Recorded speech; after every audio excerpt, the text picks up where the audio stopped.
For the first time, the veil slipped in an official setting.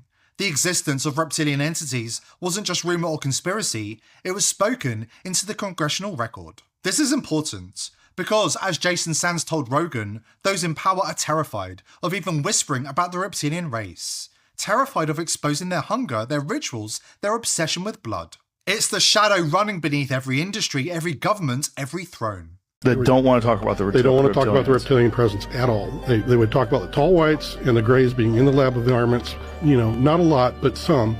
But these reptilians, it was like nobody wanted to talk about it. I did do some research after that person talked to me, because I did see that there is a reptilian race that is very malign like that. And they even have, according to what I read, this one race has a penchant for blood for some reason. It's like a shark frenzy with them.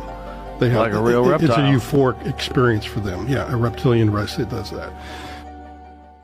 And that brings us back to Justin, because while politicians and royals get whispered about, his story comes straight from the inside, told not just by him, but by those closest to him. What he described in those record label meetings matches the very reports Congress has now put on the record. The same reptilian presence, the same grotesque flicker between human and something far older. Man, people think Justin's just wilding out when he says this stuff, but nah, he told me straight up what went down. This was a couple years back, around when he was talking to the label about the tour for Justice and some new music he wanted to drop after that. Big meeting, like not just his regular team, this was the heavyweights, the real top of the food chain execs, the ones you never see in the press. So he goes in there, right? Suits everywhere, long ass table, all polished wood and bottled water lined up like it's church. And then boom, he said it just shifted. Not like a glitch in the Matrix type shit, but like a pressure in the air. He heard this low buzzing sound, almost like it was inside his head. That's when he realized they weren't actually shape-shifting. They were hitting him with some kind of frequency straight into his brain, flipping how he saw reality. He told me their skin started peeling into this nasty reptile texture. Greenish gray, slick like an iguana fresh out the swamp, faces stretching, jaws opening too wide, teeth all sharp and wet. Their eyes went yellow with these vertical slits blinking sideways like snakes. And the tongues, bro, forked, darting in and out like they were tasting him. He swore he could feel them feeding off his fear, like that was the point of the whole performance, and they knew exactly what they were doing. One of them leaned in, smiling with those razor teeth, while the others flickered back and forth between human and lizard. Justin said it felt like a warning, like them saying, like, we own you, right? Don't forget it. And here's the crazy part. Once you see it, you can't unsee it. He's told me he's spotted it since. King Charles at some event, taller than he should be, scales catching the light. Even big-name CEOs, top tech guys, bankers, same flicker, same reptile face flashing through. And then, back to human like nothing happened. Justin's dead serious about it. He says these things run the whole damn game. Music, business, politics, everything. And when they show you their true face, it ain't an accident. It's their way of saying play your role or else. For thousands of years, cultures around the world have told stories of serpent gods, dragon kings, and lizard beings who ruled from the shadows. From the Nagas of ancient India to the feathered serpent Quetzalcoatl in Mesoamerica, the pattern is the same.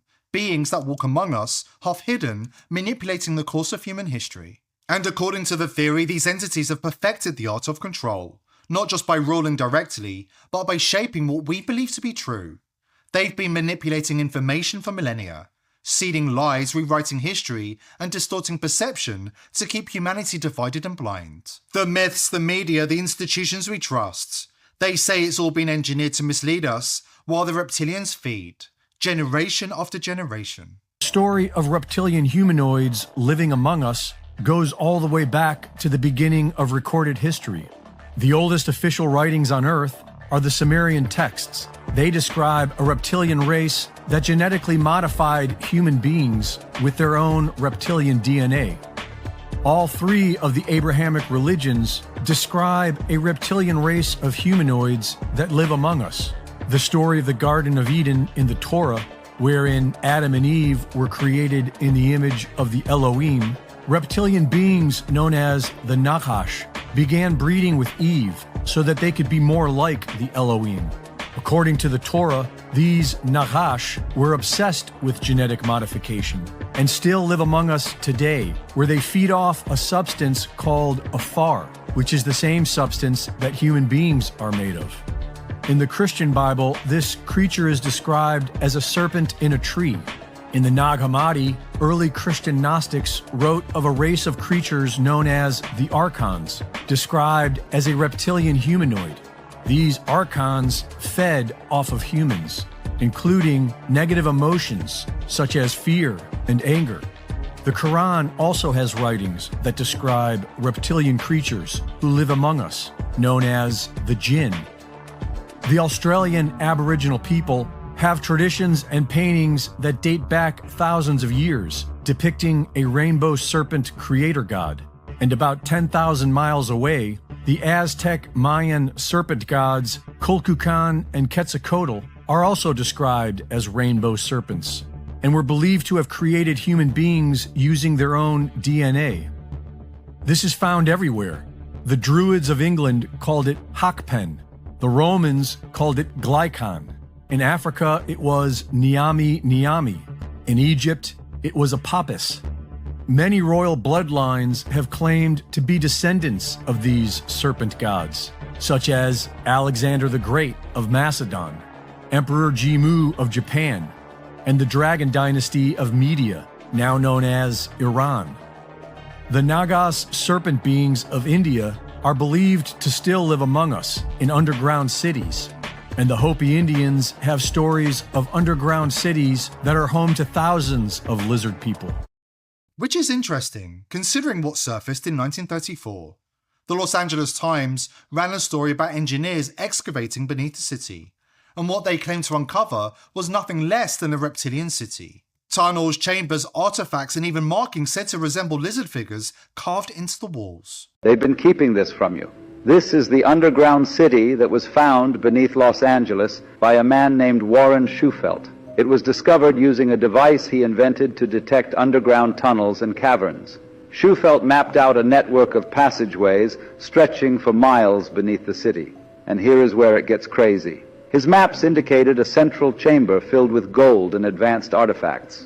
Shufelt said that upon analysis of the artifacts and the scriptures found within the passageways, they all pointed to a lost continent named Lemuria. Despite his groundbreaking findings, city officials abruptly shut down his excavation. They officially claimed that the tunnels were old subway lines, but this is where they messed up. The Los Angeles subway system didn't begin operation until 1990, over 70 years after Schufelt's discovery. So what subway lines were they referring to? Some speculate that they were referring to an ancient civilization that had access to a subway-like system. From ancient myths to hidden cities, from royal palaces to Hollywood boardrooms, the reptilian story stretches across time, culture, and power. And now, it's resurfacing in the voices of those who've seen too much to stay quiet. Justin Bieber, Lady Gaga, Britney Spears, Billy Corgan, even the Plain Lady. But I am telling you right now, that back there is not real. Each of them describing the same grotesque flicker, the same cold eyes, the same warning to stay in line. The question isn't whether the encounters are real. The question is, how long can the truth be hidden when the stars themselves are shining a light on the shadows? Here at The People's Voice, we're determined to continue exposing the crimes of the elite, but we need your help. Subscribe to the channel, tell your friends and family about us, and join the People's Voice Locals community for exclusive and uncensored content. We can't do without you.